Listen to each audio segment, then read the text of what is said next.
Hello and thank you for joining me. Today I'm doing a quick little sketch of one or two of the trees outside. It's a very overcast day and I wanted to just look at the colours.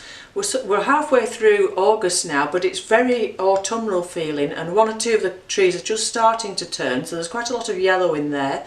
Not too many reds yet, but they're still in full leaf, so I thought it was nice to have a little sketch with that. But on this overcast day where you can see outside, the sky's very light and white, so I didn't actually paint the sky at all. I was just looking at the colours of the distant hill there and the trees in the foreground and just letting the colours mix on the paper.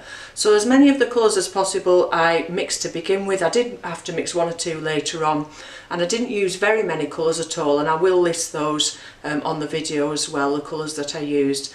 So just using the new brush that I got the other day. This is a number 6 round sable brush from Dale Rowney. So everything done with the one brush, and it was on the, let me just think, on this pad, which, sorry, I've got it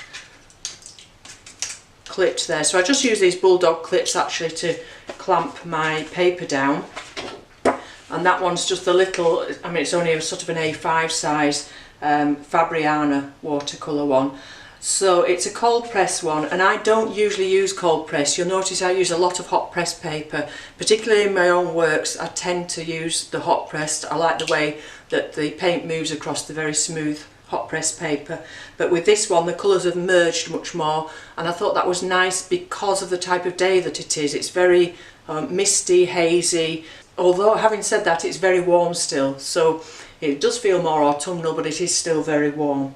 So we've had a little bit of drizzle and rain and mist. It's actually clearing out a little bit now, so from this to that it's changed considerably, but just it's good now and again just to sketch from observation, from what you can see in front of you. Have a careful look at the colours. Like I say, look at the tones. So I didn't find it necessary to do the sky because there's not much colour in the sky, and that just gives you the feel for the day and the time of year. Okay, so I hope you enjoyed this little watercolour sketch. Like I say, have your colours ready made up, and that makes it much easier for you to carry on working wet into wet. Thanks for watching and see you again soon.